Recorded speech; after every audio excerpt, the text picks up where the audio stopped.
كلنا بلا استثناء اول ما شفنا المنظر الحديد اللي جوه الدهب ده اتخضينا جدا وقلنا ازاي حديد جوه الدهب. بس انا جايه النهارده عشان عايزه اقول معلومه صغيره.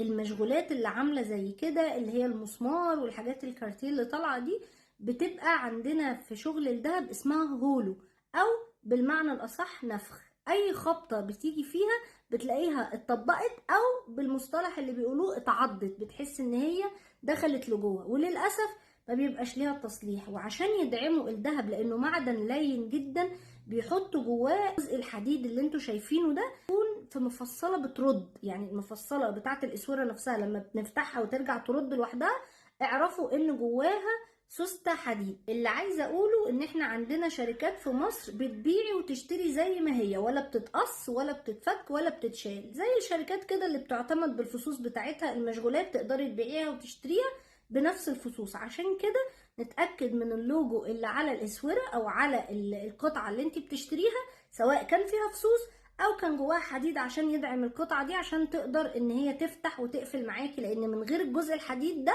هتبقى لينة جدا وسهل اكتر تتطبق